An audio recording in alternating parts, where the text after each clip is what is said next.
It was a rainy night on a highway outside Chicago when everything changed for billionaire Daniel Whitmore. Daniel was known as a powerful man. His company owned buildings across the country, and his name appeared in magazines and newspapers. People admired his wealth, his success, and the empire he had built. But that night none of that mattered.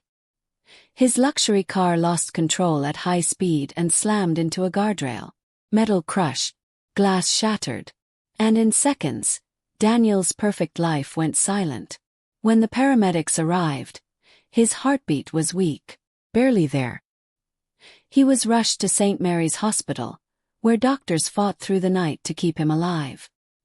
His injuries were serious: broken ribs, internal bleeding, and a severe head injury. For days, he lay motionless in the hospital bed.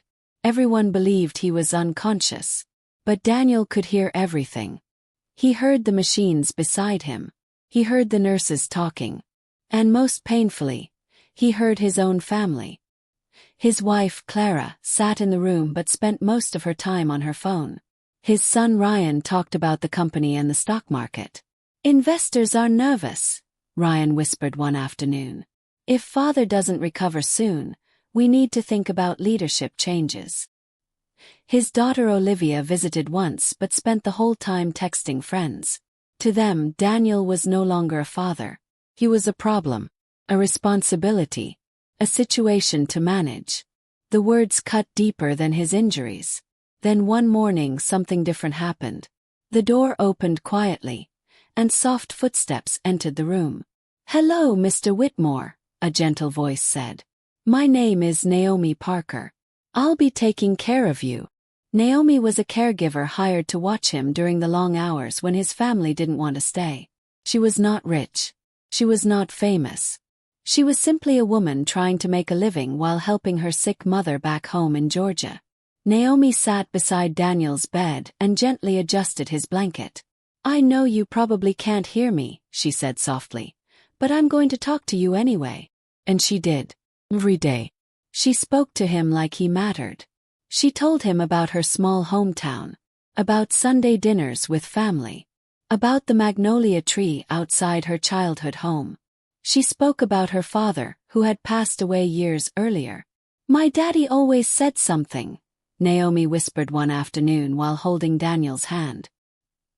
"He said life is about walking each other home, making sure nobody feels alone." Daniel felt something deep inside him break. His own children barely spoke to him. Yet this stranger talked to him with kindness. Day after day, Naomi cared for him. She cleaned his wounds, adjusted his pillows, and prayed quietly beside his bed.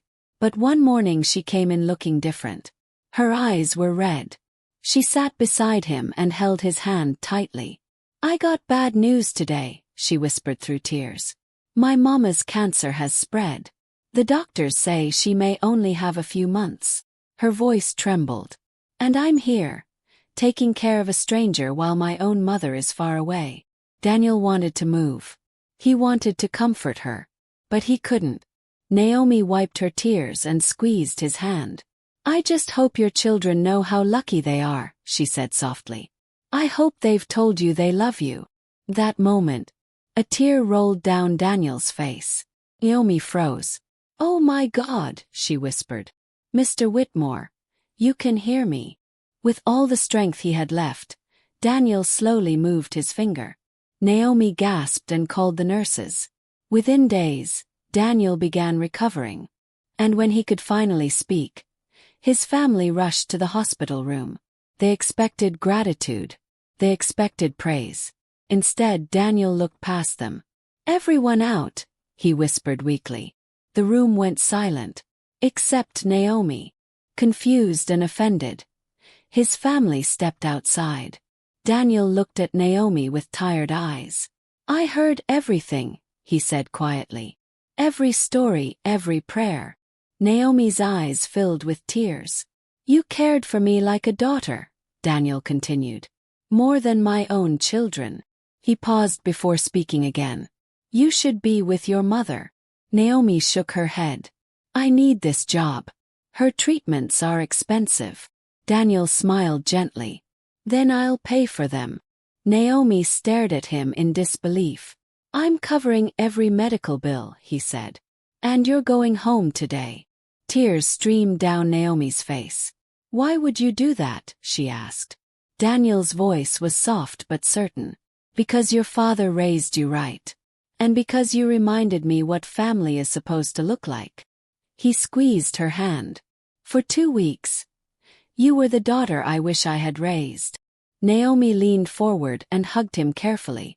And for the first time in many years, billionaire Daniel Whitmore realized something powerful. Money can build an empire. But kindness builds a family. If this story touched you, kindly like, comment and subscribe to my channel for more heartwarming stories.